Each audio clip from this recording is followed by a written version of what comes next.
Next, we're going to talk about what makes a good investment property. So let's say you already have your primary residence, or you want to do some house hacking to get a second property where you can, if you haven't subscribed to the channel, please make sure you do so. That's how you help the channel grow. And also, if you're looking to purchase or sell a property in DC or Maryland, I'm your guy. My contact information will be in the description down below. Let's say a duplex, multi-unit property, things of that nature, just to grow your portfolio. A good investment property is one that is reliable. What we're talking about is just it regularly produces strong returns relative to its risk. The best properties usually combine cash flow, appreciation potential, and manageable expenses. So here are some main things experienced investors look for, right? A strong location. So location. Usually the biggest factor, you know. Good signs, population growth, good jobs as far as job growth, good schools, low crime, access to transit, shopping, and employers, right? New infrastructure and development nearby. So examples of markets investors often watch include growing cities like Austin, Nashville, or suitable metro areas with diversified economies. You don't want an economy that's just hinged on one, let's say a plant, a factory. So like when you consider Detroit and what happened there, once the automotive industry died down, everything just kind of collapsed all the way around, right?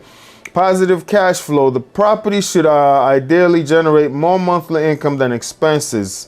Basic formula for cash flow, you want to do cash flow equals rental income minus, parentheses, you're talking about mortgage plus taxes plus insurance plus maintenance plus vacancy plus management, right?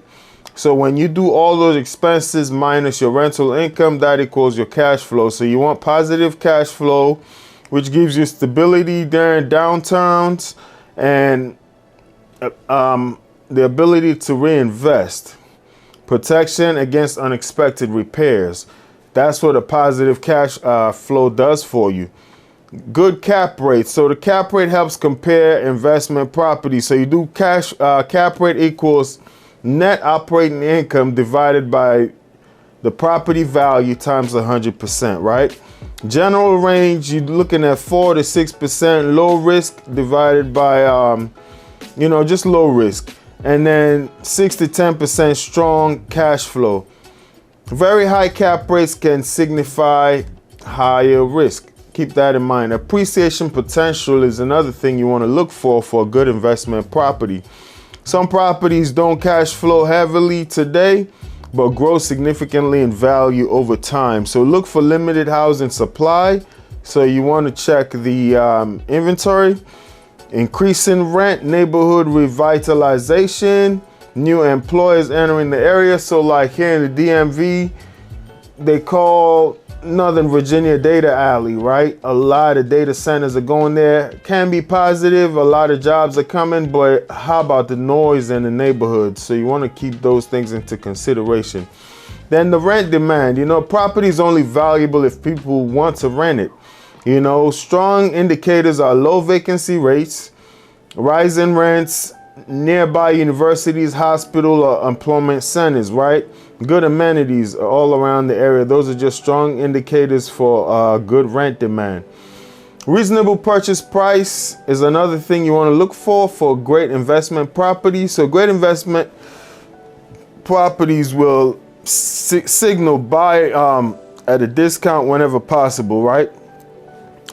Good investors will look at that, Just look for motivated sellers, foreclosures, cosmetic fixer-uppers where you don't have to pour a lot of money into it. You don't want a money pit.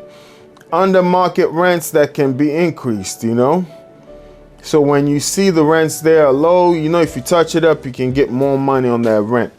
Low maintenance risk. Older properties can look cheap but become expensive quickly. So watch for roof age, foundation issues, plumbing, electrical problems, HVAC condition. A property with fewer major repairs can outperform a cheaper one. Just think about that. Even though it's cheaper, if it has a lot of repairs that are going to be needed, it's probably best to get the more expensive property.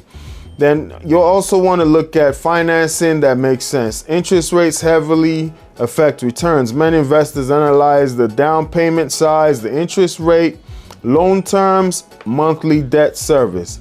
For leverage returns, investors often estimate cash on cash return.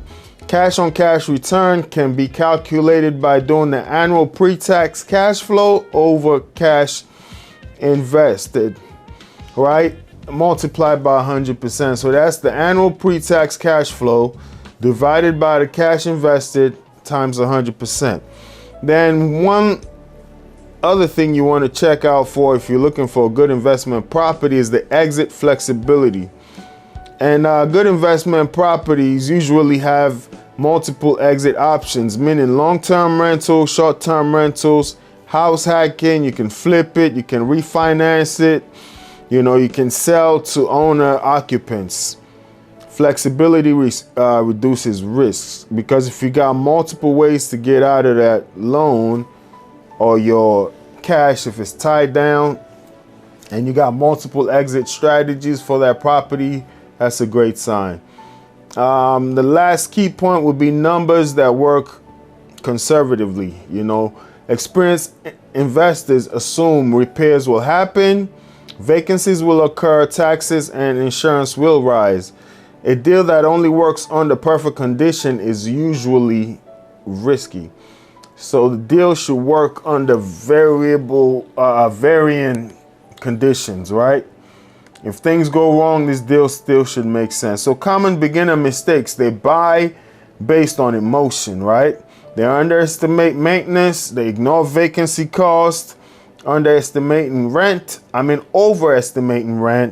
focusing only on appreciation, buying in unfamiliar markets without research. So a simple rule of thumb, I would say, looking for an investment property would be positive monthly cash flow, rent equals to like 1% of purchase price, which is harder in today's market, safe neighborhood, long-term demand, right? A very strong long-term demand. Example, if you purchase a property for $250,000, you want to target $2,500 on monthly rent. That's not a universal rule, but it's a quick screening tool, right? Ultimate hub for real estate insights, breaking news, entrepreneurial wisdom, investing strategies, and self-development hacks. If you're ready to expand your mind and stay ahead of the game floor, you're in the right place.